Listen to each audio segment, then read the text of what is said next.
주시는 하나님의 말씀은 에스더 9장 17절에서 32절 말씀입니다. 에스더 9 chapter 9 17 through 32. 우리 말씀을 다 찾으셔서 믿음을 가지고 함께 봉독하겠습니다. 시작. 아달월 13일에 그 일을 행하였고 14일에 쉬며 그날에 잔치를 베풀어 즐겼고 수산에 사는 유다인들은 13일과 14일에 모였고 15일에 쉬며 이날에 잔치를 베풀어 즐긴지라. 그러므로 시골의 유다인 곧 성이 없는 고을에 사는 자들이 아달월 14일을 명절로 삼아 잔치를 베풀고 즐기며 서로 예물을 주더라. 모르드게가 이 일을 기록하고 아하수에로 왕의 각 지방에 있는 모든 유다인에게 원근을 막론하고 글을 보내어 이르기를 한 규례를 세워 해마다 아달월 14일과 15일을 지키라. 이 날에 유다인들이 대적에게서 벗어나서 평안함을 얻어 슬픔이 변하여 기쁨이 되고 애통이 변하여 길한 날이 되었으니 이 두 날을 지켜 잔치를 베풀고 즐기며 서로 예물을 주며 가난한 자를 구제하라 하매 유다인이 자기들이 이미 시작한 대로 또한 모르드게가 보낸 글대로 계속하여 행하였으니 곧 아각 사람 함무다다의 아들 모든 유다인의 대적 하만이 유다인을 진멸하기를 꾀하고 부르 곧 제비를 뽑아 그들을 죽이고 멸하려 하였으나 에스더가 왕 앞에 나아감으로 말미암아 왕이 조서를 내려 하만이 유다인을 해하려던 악한 꾀를 그의 머리에 돌려보내어 하만과 그의 여러 아들을 나무에 달게 하였으므로 무리가 부르의 이름을 따라 이 두 날을 부림이라 하고 유다인이 이 글의 모든 말과 이 일에 보고당한 것으로 말미암아 뜻을 정하고 자기들과 자손과 자기들과 화합한 자들이 해마다 그 기록하고 정해놓은 때 이 두 날을 이어서 지켜 패하지 아니하기로 작정하고 각 지방, 각 읍, 각 집에서 대대로 이 두 날을 기념하여 지키되 이 부림이를 유다인 중에서 패하지 않게 하고 그들의 후손들이 계속해서 기념하게 하였더라. 아비하일의 딸 왕후 에스더와 유다인 모르드게가 전권으로 글을 쓰고 부림에 대한 이 둘째 편지를 굳게 지키게 하되 화평하고 진실한 말로 편지를 써서 아하수에로의 나라 127지방에 있는 유다 모든 사람에게 보내어 정한 기간에 이 부림일을 지키게 하였으니 이는 유다인 모르드게와 왕후 에스더가 명령하는 바와 유다인이 금식하며 부르짖은 것으로 말미암아 자기와 자기 자손을 위하여 정한 바가 있음이더라. 에스더의 명령이 이 부림에 대한 일을 견고하게 하였고 그 일이 책에 기록되었더라. 아멘. 네, 오늘은 부림절 잔치가 주는 의미라는 제목으로 하나님의 말씀을 전하려고 합니다.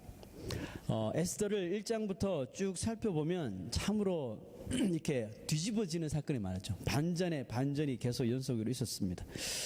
그런 것들을 보았는데 에스더를 기록한 이 author, 저자의 그 의도는 뭐냐 하면 결국 이 부림절이라고 하는 이 유다 백성들의 그 holiday, 이 절기가 어떻게 시작되었는지 이것을 그 배경을 알리기 위해서 이 에스더서가 기록되어진 거예요.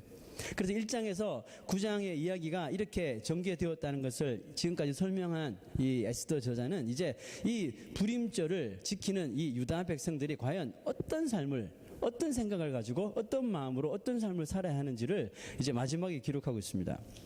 오늘 여러분 읽었을 때 17절부터 읽을 때 뭔가 공통적으로 계속해서 리피트되는 한 월드가 있었죠. 혹시 찾으셨어요? 아무도 안 계시나요? 네. 잔치라는 단어가 계속 반복되는 거 혹시 아세요? 잔치. 그 feast. 에스더서가 참 흥미로운 점은 에스더 1장 기억나세요? 에스더 1장에 그 페르시아의 왕 아수에로 왕이 무엇을 열었습니까? 잔치를 열었죠. 그죠? 그것도 그냥 잔치가 아니죠. 엄청난 잔치를 열은 거죠. 하루도 아니고 수십일 동안. 그죠?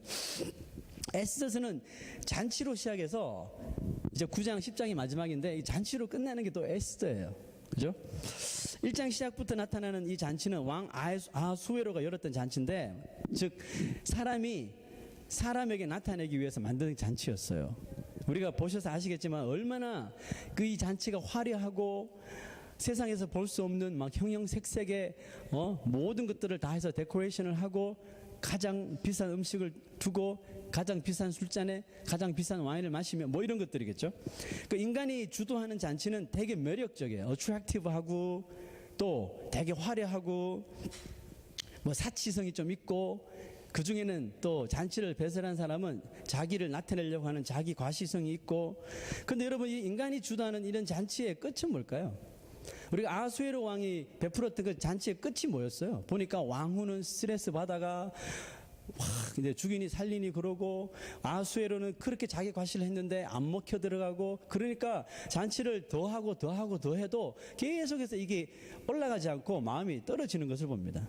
슬픔이 생기고 허무함이 생기고 갈증이 생기고 질투심이 생기고, 결국은 후유증이 심하게 남는 것이 인간이 주도하는, 즉 아하수에로 왕이 주도했던 인간의 최고의 잔치였어요.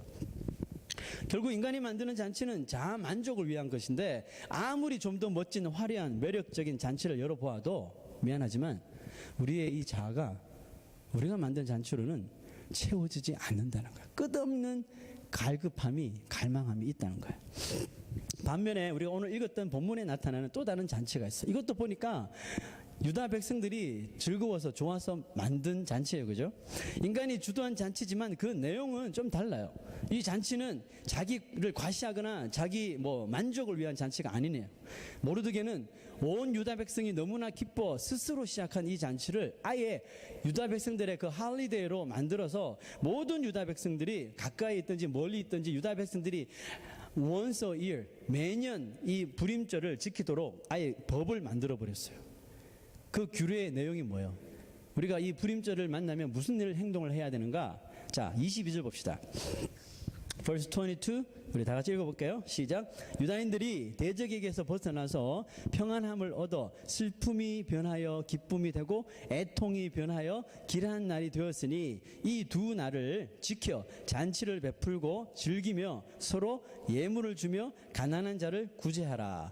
예물은 여기서 이 선물입니다. 선물을 주면서 서로 가난한 자를 구제하라는 겁니다. 여기서 돋보이는 단어가 뭐예요? 슬픔이 변하여 기쁨이 되고 애통이 변하여 the day of celebration. 그죠? 축제의 날로 변화시킨 날. 이 날 뭐 하라고요? 이 14일, 15일 두 날을 잘 지켜서 그리스도 안에 하나님 안에서 잔치를 베풀고 서로 즐기는, 즐기고 뭐해요? 선물을 나누는. 왜 선물을 왜 줍니까? 여러분, 정말 싫어하는 사람한테 선물을 주나요?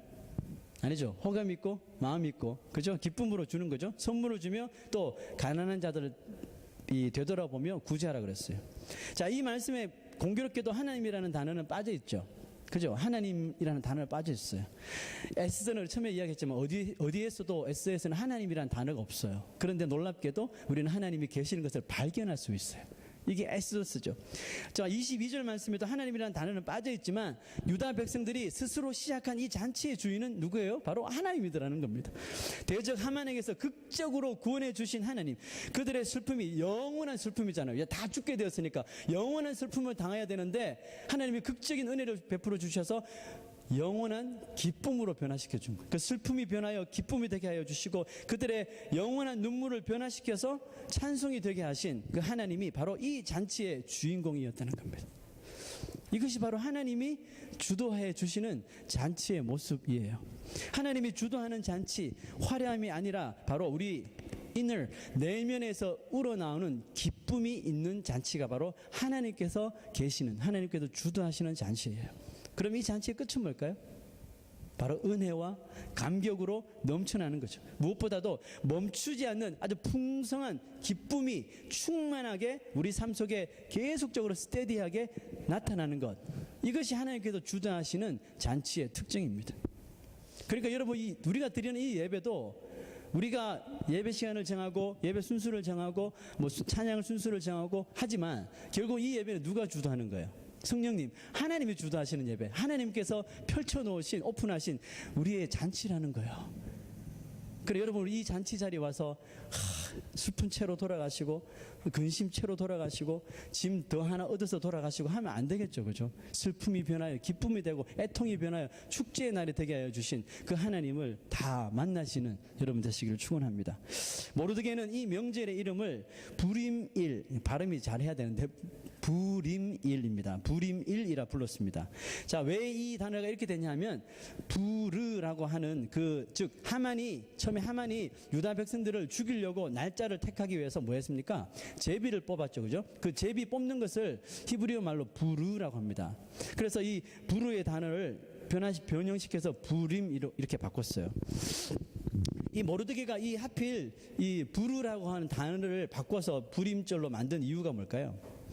더욱더 이 날의 의미를 기억하라는 뜻이겠죠. 부르 그러면 제비 뽑는데 뭘 제비 뽑았어요? 유다 백성들을 언제 죽일지 이거 제비 뽑은 거잖아요. 그러니까 유다 백성들에게 부르 그러면 벌써 하만을 떠올리는 거예요. 하만을 떠올린과 동시에 죽을 수 있는 그날에 하나님께서 은혜를 베푸셔서 다 살게 된 날을, 그죠? 슬픔이 변하여 기쁨이 된 날을 기억하게 하기 위해서 부림절로 정한 겁니다. 그리고 이 절기를 자손 대대로 이렇게 기록해서 남기게 되는데 절대로 폐하지 못하도록 계속해서 기념하도록 하였습니다. 하나님께서 이 부림일을 통하여 후손들에게 깨닫게 하시는 중요한 사실이 있어요. 그건 뭐냐면 유다 백성들이 비록 하만의 꾀에 빠져서 죽을 위기에 엄청난 어려움에 놓이게 되었으나 유다 백성들이 한 명이라도 살려주십시오. 뭐 하만 밑에 들어가든지 난 당신의 종이 되겠습니다. 뭐 컴프로마이즈 타협하든지 그런 일을 이 사람들이 보이지 않았다는 거예요. 이걸 후손들에게 보이는 것이 하나님께서. 또 이방 땅에 살고 있었으나 이방인들과 연합하지 않고 그들의 종교와 섞이지 않고 회개하며 다시 예루살렘으로 리턴할 것을 기대하면서 여호와 신앙을 지켰다는 것입니다. 부림절이 주는 의미를 이제 우리는 신약 성도잖아요. 신약 성도인 우리들은 어디에까지 이 부림절을 연결해 나가야 할까요? 아주 중요한 이야기예요. 이 제비 뽑기라는 의미의 부르, 즉 언제 죽일까 날짜를 택했던 그 단어가 결국은 그들을 죽이는 날이 아닌 그들을 살리고 오히려 죽이려고 했던 자들이 죽음을 당하는 날이 되어버렸잖아요. 그로 인하여 모든 슬픔이 변하여 기쁨이 되고 애통이 변하여 잔치가 된 날이 부림일이죠. 그죠? 여러분 그러면 우리 인생에 마치 유다 백성들이 만나는 이 부림절과 같은 이런 슬픔이 변하여 기쁨이 되는 애통이 변하여 잔치가 되는 이런 삶이 여러분 우리 가운데 있었나요? 바로 마귀로 인해서 마치 그 불의의 운명을 가졌던 우리가 예수 그리스도의 그 십자가의 대속 은혜로 말미암아 그 죽음의 운명을 다 깨어버리고 그리스도의 이름으로 구원을 얻은 날, 여러분 이 날이 우리 영적인 부림절입니다. 여러분은 이 자신의 그 구원에 대하여 여러분 얼만큼의 기쁨을 누리고 또 가지고 계십니까? 여러분 오늘 저는 정말 중요한 이야기를 여러분들이 하고 있습니다. 여러분 이 유대인들이 참 불쌍한 것은 뭐냐 하면 그렇게 지금까지도 몇천 년이 지나도 그 절기들을 주이시 할리데이를 지키잖아요. 패스오브를 지키고 또 이 부림절도 지킨단 말이에요. 지금까지. 그런데 이 사람들이 지금까지 지키는 건 좋은데 미안하지만 반쪽짜리 절기를 이 유대인들이 지금까지 지키는 거예요. 구약에 나오는 올드 테스먼트에 나오는 모든 이 유다 백성들의 절기는 언제 완성되냐 하면 예수 그리스도를 그들이 관통할 때 예수 그리스도를 통해야지만 이 절기가 완전해지는 거예요.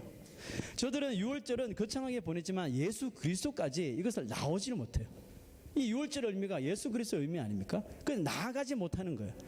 그렇지만 신약 성도인 우리들은 이 구약의 절기들을 배우지만 여기서 부림절이 이런 거구나, 6월절이 이런 거구나, 장막절이 이런 거구나, 초실절이 이런 거구나 엄청 많아요.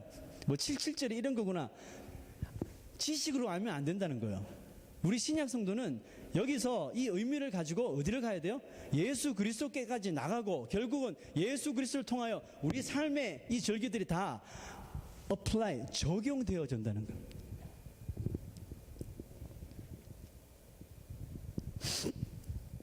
유다 백성들은 1년에 한 번 이 부림절의 기쁨을 기억하고 잔치를 열지만 우리 그리스도인들은 이 구원의 기쁨을 1년에 한 번씩 하나요? 아니면 내가 구원받은 날이 생각해보니까 뭐 4월 달인 것 같은데 매년 4월에 여러분 잔치를 열고 내가 구원받아서 합니까? 여러분 잘 생각도 안 나죠? 내가 언제 구원받았는지 생각나세요 혹시? 생각 안 나는 게 정상이에요. 그런데 언제쯤이라는 것은 우리가 기억해요. 제 같은 경우에는 중학교 2학년 때예요. 여러분 언제입니까? 구원받은 날이. 혹시 이 가운데 나는 구원받지 못해서 이런 분이 계시다면 오늘이 그날이 되기를 주 여러분 부탁드립니다. 여러분 구원의 기쁨은, 그리스도인이 누리는 구원의 기쁨은 1년에 한 번이 아니고 날마다 우리 삶 가운데 넘쳐나고 그것으로 인하여 기뻐하고 감격할 수 있어야 돼요. 이게 진짜 구원받은 자의 삶이에요. 구원의 기쁨은 늘 그러므로 풍성한 기쁨이 되는 거예요. 잠깐 기뻐했다가 사라지는 그런 기쁨이 아니에요. 신나고 즐기고 금방 마음에 회유가 찾아오고 근심과 염려가 찾아오는 그런 인간이 주도하는 잔치의 기쁨이 아니라는 거예요, 여러분. 하나님이 우리에게 내려주신 구원의 기쁨은 사람들이 만드는 그런 잔치와 같지 않습니다. 여기서 말하는 구원의 기쁨, 이 풍성한 기쁨이란 어떤 것일까요? 이 풍성한 기쁨을 누린다는 의미는 이제 절대로 내가 어떤 일을 만나도 슬퍼하거나 구원받았기 때문에 슬퍼하거나 뭐 애통하는 일을 전혀 당하지 않는다거나 이제 그런 일을 설사 당하더라도 이제는 절대로 슬프지 않는다, 그런 의미가 여러분 아닙니다. 여러분 왜 다 구원받은 백성이지만 슬프잖아요. 그죠? 어제도 슬펐어요. 오늘도 슬플지 몰라요. 여러 가지 세상 일들로 인하여. 또 누가 언제 나한테 가시와 같은 말을 해서 내가 슬픔을 당하고 상처를 당할지 모르잖아요. 그게 우리 인생들이잖아요. 우리는 슬픔을 여전히 당해요. 여전히 슬픔을 겪을 수 있습니다. 슬픔의 사건들이, 고통의 사건들이 계속적으로 구원받은 이 자의 삶 속에 쳐들어올 수 있어요. 그럼에도 불구하고 만약 우리 안에 이 구원이라고 하는 아주 풍성한 기쁨이 충만하게 있는 사람이라면 무슨 일이 벌어지냐 하면 이 구원의 기쁨이 결국 세상에서 나한테 침투해놓은 이 모든 슬픔과 어려움들을 다 이길 수 있는 능력이 있다는 것입니다. 할렐루야. 여러분 이게 구원의 기쁨의 풍성함이에요. 슬프지만 이것을 이겨버릴 수 있는 능력이 구원의 기쁨이라는 거예요. 구원받은 인생은 이와 같은 풍성한 기쁨을 얻은 자들이에요. 그러니까 슬퍼도 찬양이 나오고, 그죠? 고난을 당해도 감사가 나오는 거예요. 슬픔은 있습니다. 고통도 찾아옵니다. 역경이 다가옵니다. 그러나 주님께서 주시는 이 구원의 기쁨이 있을 때 우리는 땅의 슬픔을 이기며 오히려 더 풍성한 삶을 살 수가 있는 것입니다. 그렇다면 이 풍성한 기쁨을 누리는 우리는 어떻게 삶 가운데서 이것을 누릴 수가 있을까요? 그죠? 중요한 이야기죠. 아수에로 왕은 어떻게든 자기가 소유한 것들로 인하여 뽐내고 자랑하여서 좀 기쁨을, 이것 때문에 남들이 나를 알아주니까 와, 저 사람 능력 있는 사람이네, 좀 남들이 나를 알아주어서 기쁨을 맛보려고 잔치를 열고 또 잔치를 열었는데 그게 없어요. 잔치 벌일 때는 막 헤헤 하다가 끝나면 다 돌아가 버리고 뭐 아수에로고 뭐가 없어요. 그러니까 더 화려하게 더 자극적으로 열어보았으나 그 잔치의 끝은 항상 emptiness, 허무함밖에 없더라는 것입니다. 그의 잔치에는 풍성한 음식이 있고 아주 풍성한 쇼가 있고 모든 것이 채워지고 갖춰진 최고의 잔치였지만 만족함이 없는 거예요. 풍성한 기쁨은 뭐예요? 결코 물질이나 내가 가진 어떤 소유로 말미암아 얻어지는 것이 아니라는 것을 이 아수에로 왕의 잔치가 보여주는 거예요. 풍성한 기쁨은 뭡니까? 구원의 그 풍성한 기쁨은 뭐예요? 어디서 이 기쁨이 흘러나오는 겁니까? 물질이나 소유를 통해서 흘러나오는 것이 아니라 내 마음이에요. 내 영혼이 만족할 때만 얻어지는 것이 이 풍성한 기쁨입니다. 유대인 중에 최고의 유대인 집안이며 아주 뼛속부터 철저한 바리새인이었던 사도 바울이 예수님을 만나죠. 예수님 믿는 사람을 잡아 죽이러 가다가 다메섹 도상에서 엎어뜨림을 당하고 예수님을 극적으로 만나죠. 사도 바울이 예수님을 만나고 이제 그가 죽을 때까지 한평생 그가 추구했던 그 사도 바울만의 삶의 스타일이 있었는데 그것이 뭐냐 하고 보니까 뭐예요? To be content. 뭐예요? 스스로 만족함, 자족함이었다는 겁니다. 그런데 그는 자신이 예수를 만나고 나서 내가 예수 믿고 구원받으니까 내 인생이 스스로 다 만족해. 이것을 만나도 만족, 이것을 만나도 만족. 스스로 막 자족하더라. 이게 아니에요, 여러분. 자, 성경 말씀 볼까요? 다시 읽어봅시다. 이 바로 앞에. 네, 읽어봅시다. 시작. 내가 어떠한 형편에든지 내가 자족하기를 배웠노니 그랬어요. 자, 뭐 했다고요? 내가 예수 믿고 구원받아서 이런 것들이 스스로 그냥 내게 주어진 게 아니에요. 보니까 I have learned, 배웠대요. 어떠한 어떠한 형편이든지 내가 만족하기를 배웠다 그랬어요. 자, 바울은 무엇을 통해 어떻게 자족하는 법을 배웠을까요? 다음 구절 봅시다. 자, 큰 소리로 읽어보세요. 시작. 비천에 처할 줄도 알고 풍부에 처할 줄도 알아. 모든 일에 배 부르며 배 고픔과 풍부와 궁핍에도 일체의 비결을 배웠노라. 무엇을 통해서 배웠다고요? 잘 나갈 때나 못 나갈 때나 아플 때나 아프지 않을 때나, 그죠? 기쁠 때나 슬픔이 올 때나 일체의 비결, 이 상황 속에서도 자족하는 법을, 비결을 배웠대요. 배부를 때도 배고플 때도 건강할 때도 건강하지 않을 때도 자족할 수 있는 법을 사도 바울이 배웠답니다. 그게 뭐죠? 그 다음 구절 봅시다. 시작. 내게 능력 주시는 자 안에서 내가 모든 것을 할 수 있느니라. 여러분, 얼마나 이 구절 많이 우리가 인용합니까? 믿지 않는 사람들도요, 이 구절 인용해요. 무슨 뜻인지도 모르면서. 말이 좋잖아요. 내게 능력 주시는 자 안에서 내가 모든 것을 할 수, I can do everything. 이 말 얼마나 우리가 좋아합니까? 여러분, 이 말씀을 우리가 정말 잘 해석할 수 있어야 돼요. 많은 사람들이 이 구절을 오해하거나 잘못 인용을 해요. 이 말씀은 당장, 만약에 우리 질병을 예로 든다면 당장 이 병에서 회복되어 건강을 되찾는다는 뜻이 아닙니다. 물론 그럴 수도 있어요. 그러면 아멘이죠. 감사하죠. 그러나 이 말씀이 지금 강조하는 것은 뭐냐 하면, 내가 건강할 때나 아니면 진짜 엄청나게 아플 때나 약할 때나 바울이 그 안에서 만족하고 그 약함을 이기는 법을 배웠다는 말이에요. 배부를 때도 그렇고 배 고플 때도 그렇고 만족할 수 있었던 법을 배웠답니다. 여러분, 하나님의 능력을 생각해 볼까요? 하나님의 능력은 정말 우리의 인간의 가난을 하루아침에 진짜 부로 바꿀 수 있는 능력이 있잖아요. 하나님이 없으십니까? 충분히 하실 수 있는 하나님이잖아요. 거지도 하루아침에 부자가 되게 만드는 분이 하나님입니다. 그렇게 하면 우리 인간이 다 만족할 것 같은데, 하나님은 뭔가를 아세요.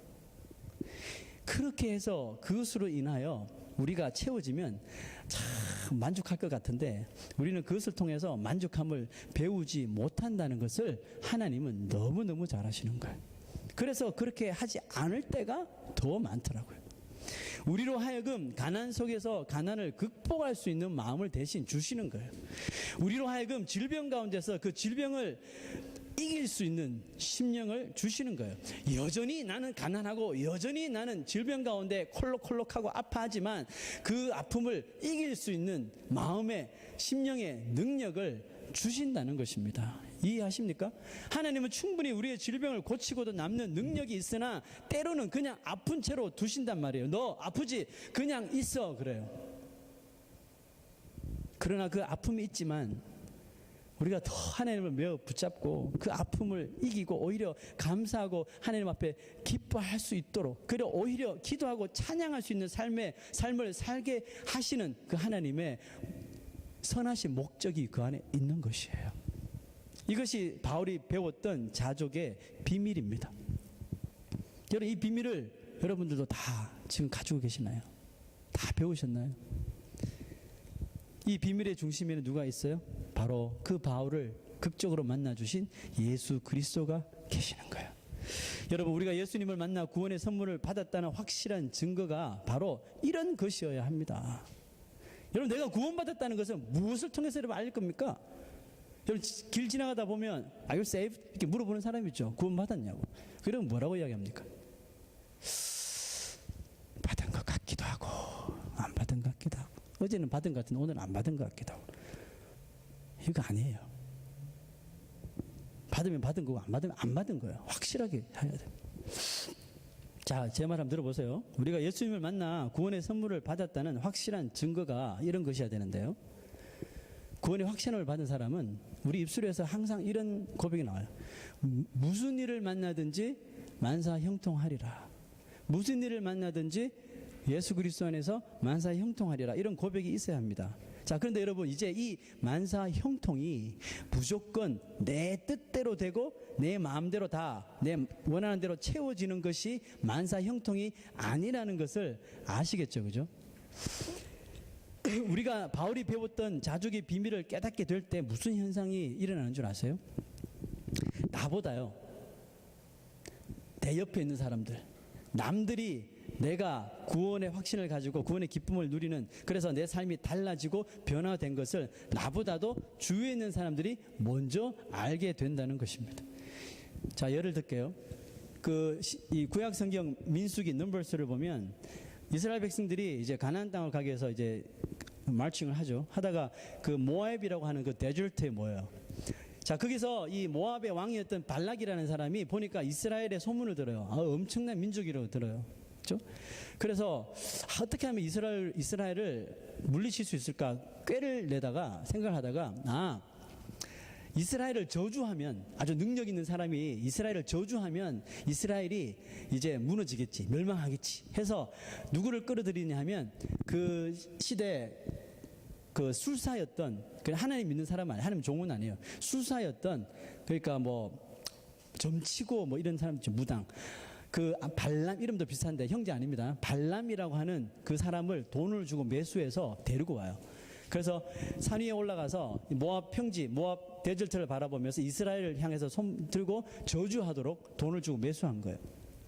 그 발람이 안 하려고 그러다가 왔죠, 그죠? 와서 이제 산꼭대기에 올라가서 이제 모압 들판에 있는 이 광야에 있는 이스라엘 백성들을, 머물러 있는 이스라엘 백성들을 보아요. 손을 들어 이제 이들을 저주하려고 합니다. 돈 받았으니까요. 저주하려고 이제 이스라엘을 다 망할지어다 해야 되는데 이 발람의 입에서 무슨 말이 터져 나와요? 자, 그 다음 구절 볼까요? 읽어봅시다. 시작. 야곱이여, 내 장막이, 이스라엘이여, 내 거처가 어찌 그리 아름다운고. 여러분, 이게 저주예요? 이게 저주예요? 그것도 돈 받고 저주하라고 돈 받은 사람이 할 말이에요? 어디 할 말이 없어서 아름답다는 말을 왜 해요, 이 사람이? 근데 이 사람이 그렇게 하고 싶어서 한 거예요? 아니에요.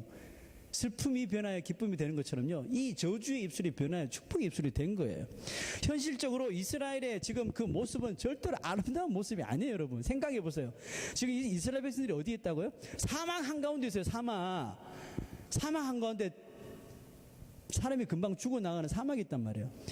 보니까 야곱이 이스라엘을 표현한 겁니다. 장막이요, 뭐 텐트 이야기해요. 지금 이스라엘 백성들이 지금 텐트 치고 살잖아요. 그 텐트가 정말 브랜뉴에다가 막 최고의 잘 나가는 그런 텐트 쫙 펴서 막 멋있게 막 데코레이션 해서 그들이 머물고 있는 겁니까?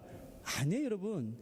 지금 이스라엘 백성들이 머무는 이 텐트는 난민촌에서 볼 수 있는 다 찢어진 그런 텐트예요. 그냥 몇 사람이 겨우 들어가서 거할 수 있는 그런 보잘것없는 그런 텐트예요. 그 텐트가 쫙 질서정연하게 이 사막 한가운데 있는 것을 보고 누가 봐도 그 아름다운 모습이 아니에요. 정신 사나워요. 그런데 이 발람의 입에서 뭐 터져 나왔어요? 네 장막이여, 네 거처가 어찌 그리 아름다운고. 설명이 돼요, 여러분? 뭔가 잘못된 거죠, 그죠? 그런데 이 메마른 광야, 이 허름한 텐트를 보면서 이 발람이라는 사람은 하나님의 백성도 아닌데 왜 이런 표현을, 입술에서 이런 표현을 하게 되었을까요? 발람이 이스라엘을 저주하려고 이스라엘 백성들이 머무는 그 하나님의 백성들을 보는 순간 하나님은 이 발람이 바라보는 그 눈, 이 영안이라 그러죠. 영안을 변화시켜 주신 겁니다. 변화시켜 주시고 이 영안을 통해 이스라엘을 보니까 이스라엘의 이 외적인 그 환경이 보이지 않고 하나님이 친히 다스리시는 이스라엘의 모습을 이 발람이 바라보게 된 거예요. 발람은 저주해야 하는데 그 아름다움에 심취되어서 오히려 이스라엘을 어찌 아름다운지요 하고 축복해 버린 것입니다. 축복했을 때 놀라운 일이 이 발람에게 벌어지는데요, 이 발람이 이것을 통해 내가 이것을 이스라엘을 축복했을 때 하나님께서 기뻐하시는구나, 이 기뻐하심, 하나님의 기뻐하심을 이 발람이 태어나서 처음으로 체험하게 된 거예요. 이것을 성경적인 용어로 뭐라고 합니까? 은혜 받았다 하는 겁니다. 이 발람이 은혜를 받은 겁니다. 그리고 성경은 이 발람이라는 사람이 이제 더 이상은 자기 자신의 이 술사, 자기 자신의 사술을 이제는 쓰지 않고 버렸다고 성경이 기록하고 있어요. 그리고 거짓말이 아니죠. 이 의미는 뭐예요? 하나님의 능력 앞에 자신이 가지고 있는 능력이라는 것. 지금 왜? 발람이 가지고 있었던 인간적인 능력도 대단하니까 한 나라의 왕이 좀 사용하려고 돈 주고 그거 산 거 아니에요. 그러니까 발람의 능력도 인간적으로 대단했단 말이죠. 그런데 하나님의 능력 앞에 딱 서보니까 이 능력은 쓰레기라는 겁니다. 아무것도 아니라는 겁니다. 그러니까 저주를 해야 되는데 축복의 말이 그냥 하나님 앞에 깨갱 하면서 그냥 축복의 말을 해버리는 거예요. 여러분, 이게 무슨 현상이냐 하면 발람 선지자의 이 축복하는 고백이 바로 이거예요. 나도 I wanna be a part of them. 나도 저 사람들의 이스라엘 사람처럼 되고 싶다. 이거 아니에요? 쟤들 얼마나 좋을까? 하나님의 그 다스리심을 받고 하나님의 인도하심을 받는 이스라엘 얼마나 좋을까? 나도 그렇게 되고 싶다. 이거 아니에요, 여러분? 여러분, 구원받은 그리스도인들의 삶을 보고 여러분 주위에 아니면 혹시 믿지 않는, 예수 믿지 않는 사람들이 자신의 삶이, 여러분들의 삶을 보고 자신의 삶이 내가 이제 이래 살아서는 안 되겠구나, 내가 사는 삶은 잘못된 삶이구나, 여러분 이렇게 깨닫게 해주는 것이 구원받은 자의 능력 있는 삶입니다.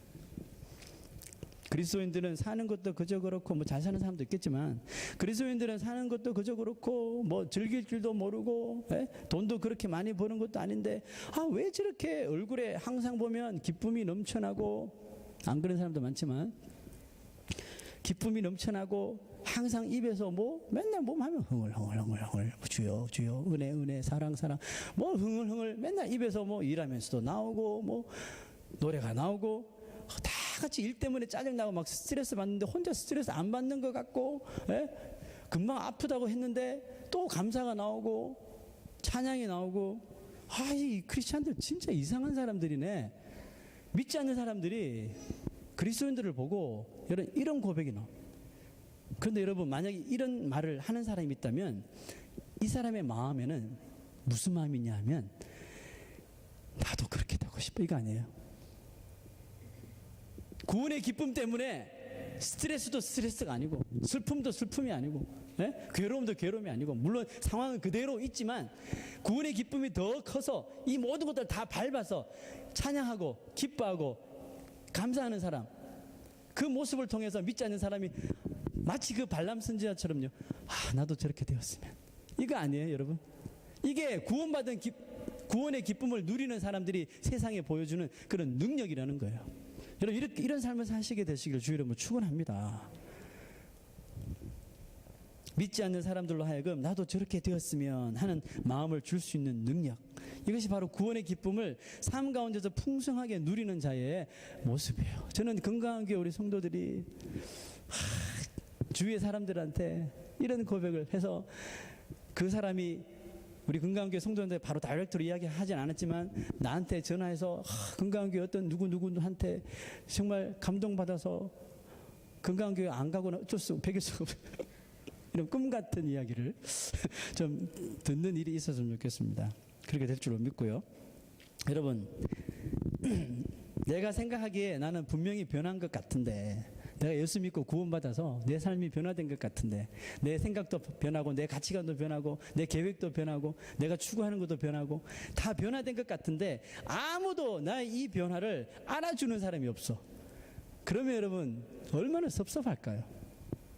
제일 가까이 있는 사람도 난 분명히 변화됐는데 전혀 이렇게 옆에서 눈치채지도 못하고 너 변화됐네?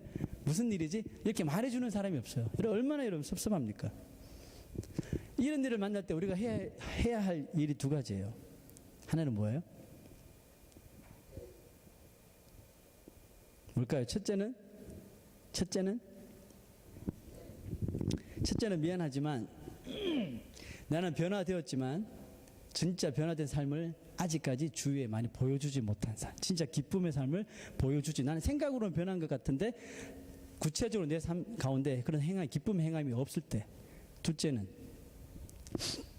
하나님께서 더 그 구원의 삶을 살아서 주위에 있는 사람들이 스스로 인식할 수 있도록 계속해서 그 삶을 살게 하시기 위해서 보류하시는 거예요. 지금 내 상황이 비천에 처해 있나요? 내 상황이 풍부함에 처해 있나요? 지금 내가 성공 가도를 달리고 있나요? 아니면 지금 내 인생이 내리막길을 가고 있다고 생각하나요? 여러분, 그 상황을 바라보기보다 그 상황 속에서도 내가 흔들리지 않고 자족함을 배울 수 있도록 도와달라고 기도할 수 있게 되기를 주의 이름으로 축원합니다. 여러분, 저는 이제 오늘로서 에스더서를 이제 마감합니다. 그렇지만 아직 10장이 남았죠. 10장이 3절 정도로 되어 있는데, 자, 10장 2절과 10장 3절 말씀을 읽고 말씀을 마치려고 합니다. 자, 2절과 3절을 한번 읽어봅시다. 여기 있어요. 시작. 모르드게를 높여 존귀하게 한 사적이 메대와 바사 왕들의 일기에 기록되지 아니하였느냐. 3절. 유다인 모르드게가 아하수에로 왕의 다음이 되고 유다인 중에 크게 존경받고 그의 허다한 형제에게 사랑을 받고 그의 백성의 이익을 도모하며 그의 모든 종족을 안위하였더라. 여러분, 스스로 높이고 자기 만족을 위해서 사는 삶은요, 절대로 구원의 기쁨을 누리는 자의 삶이 아닙니다. 어떤 일에서도 자기를 남들이 높여주는 삶을 살아야 해요. 자, 여러분 이 일을 잘 하셔야 돼요. 자, 3절 다시 한번 보세요. 유다인 모르드게가 아하수에로 왕의 다음이 되었대요. 엄청난 직책을 가졌죠. 유다인 중에 크게 존경받고, 그 다음 뭐예요? 그의 허다한 형제에게 사랑을 받고. 그리스도인들은 남들이 스스로 높여주는 삶을 살아야 되죠. 나를 높여주세요 이게 아니라 구원의 감격, 구원의 기쁨 때문에 슬픔인데도 기뻐하고, 환난 가운데서도 찬양할 수 있고, 스트레스 있는데도 불구하고 다 이기고, 기쁨으로 살아가는 그런 모습, 그렇죠? 그런 모습을 통해서 나를 존경하고, 저 사람은 정말 하나님의 사람이구나, 하나님의 백성이구나, 이렇게 높여주는 그 모습. 또 뭡니까? 유다인 중에 크게 존경받고 그의 허다한 형제에게 사랑을 받고 그랬어요. 그리스도인들, 구원받은 사람, 구원받은 기쁨을 누리는 사람은 사랑받는 자가 되어야 돼요. 그 다음 뭡니까? 그의 백성의 이익을 도모하며 그의 모든 종족을 안위하였더라. 사람들의 이익을 나의 이익보다 더 귀하게 생각하고 지켜줄 수 있는 마음, 구원의 기쁨을 가진 자의 삶이래요. 이것이 불임절 잔치의 의미를 올바로 깨닫고 살아가는 구원받은 자의 삶의 모습이에요. 쉽지 않죠. 그렇지만 할 수 있어요.